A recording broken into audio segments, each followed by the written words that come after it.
Just like the strong must protect the weak, the wise must protect the ignorant.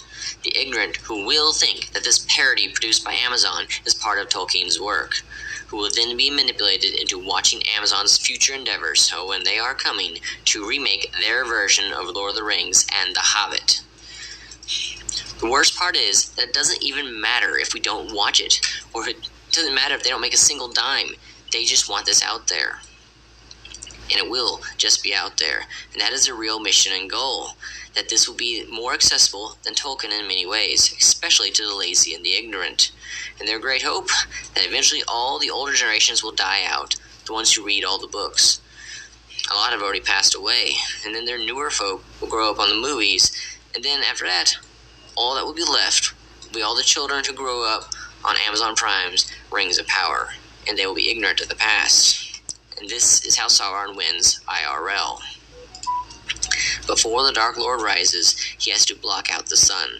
He has to send out his minions to kill all sources of light. He has to kill all the legends, the myths, the cultural icons that we use to remind ourselves what good and evil look like, and how to be a hero, and how to defeat the villain.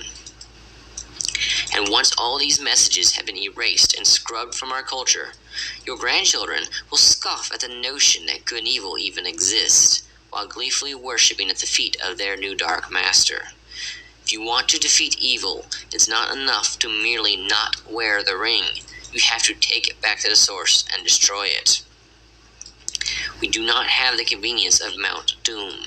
Frodo's journey, while physically harrowing, is simplistic, straightforward, and convenient even, compared to the monumental task before us, if we want to defeat Sauron in real life. It's not enough that we simply don't watch their show. They don't need our money. They don't need our views or our likes, and they don't give a damn about our critical YouTube videos. The Dark Lord of our modern age has not tied his power to a singular ring or MacGuffin that we can simply seize and destroy. The villains that we face are social engineers of the highest order.